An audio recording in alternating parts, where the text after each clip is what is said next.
एक बार की बात है, हरे भरे जंगल में जैक नाम का एक जिज्ञासु छोटा लड़का रहता था।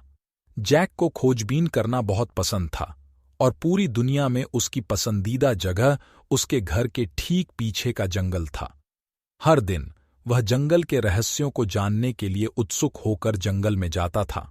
एक धूप भरी सुबह जब जैक जंगल में गहराई तक गया तो उसकी नज़र एक साफ स्थान पर पड़ी जहां रंग बिरंगे पक्षियों का एक समूह चहचहा रहा था और एक सुर में गा रहा था।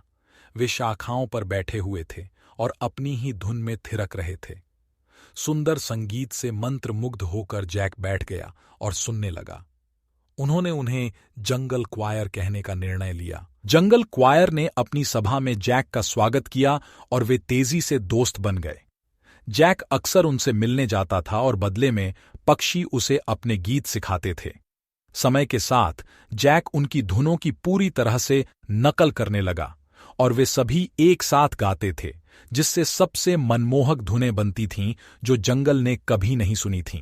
जैक और एली अविभाज्य दोस्त बन गए और साथ में उन्होंने जंगल की गहराइयों का पता लगाया।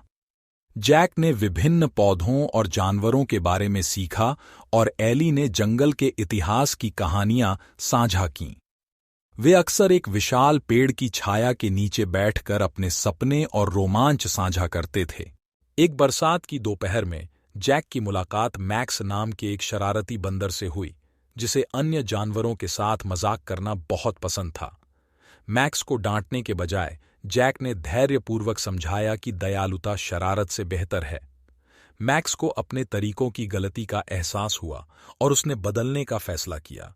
वह जैक का मौज मस्ती का साथी और वफादार दोस्त बन गया। जैसे जैसे दिन महीनों में बदलते गए, जैक के जंगल मित्रों की संख्या बढ़ती गई।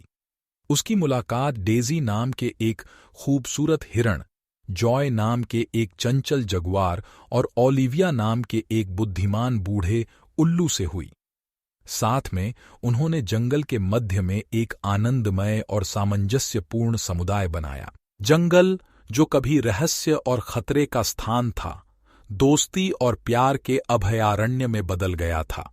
जैक और उसके पशु मित्र अपने अनूठे बंधन को संजोते हुए पूर्ण सद्भाव में एक साथ रहते थे और इस तरह जंगल में जैक का रोमांच जारी रहा। हंसी मजाक, गाने और सबसे अनमोल खजाना जंगल के अद्भुत जानवरों के साथ दोस्ती से भरा हुआ।